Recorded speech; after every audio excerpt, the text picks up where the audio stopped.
I'm Melanie Kelmerton. I'm a watershed coordinator with Fond du Lac County Land and Water Conservation Department, and we are out at what we're calling the Rarig property today. The Rarigs are a group of landowners that own 40 acres in the Pipe Creek watershed. So we worked with Rhonda, Al, Mark, and Mike to kind of come to decisions on their property for what types of conservation practices they were interested in and what we could ultimately do for them on their land to address some of the issues that they were having. What we had decided was to do a water and sediment control basin. It's essentially an embankment and an excavated area behind it, and it creates a pond. And kind of the unique thing about the Rarigs property here was that they were interested in permanent water.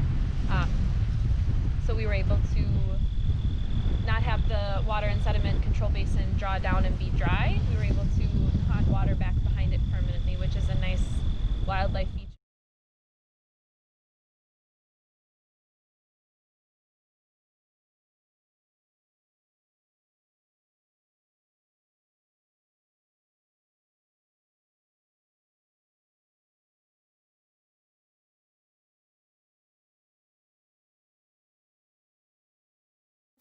In practice is exactly what it sounds like. Cornfield buffer stream.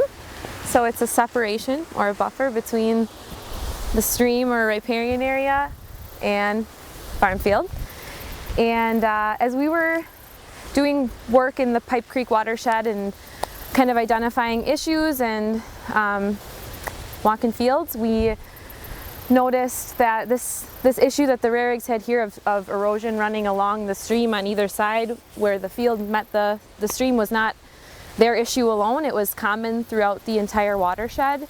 And really when we looked at the options for addressing those in the present, a buffer was the best practice that we thought, and landowners and farmers agreed with that, but there was a few barriers that we kind of ran into in terms of what the traditional way you could cost share or get a buffer on the landscape was at that time, and some of those were just long-term contracts that people weren't necessarily interested in signing up for a 15-year contract right off the bat.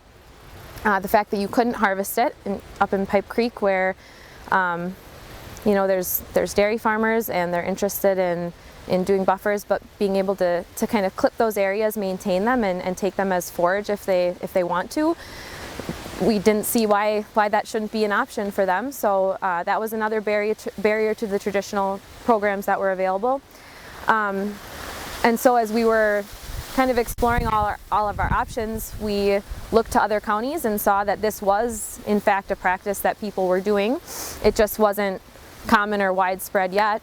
We thought it was a good fit though for this watershed. So when we applied for some grants and got some innovative funding sources into the county, we wanted to roll that out as a practice that we could offer, and that was something that the Rarigs and others took a liking to.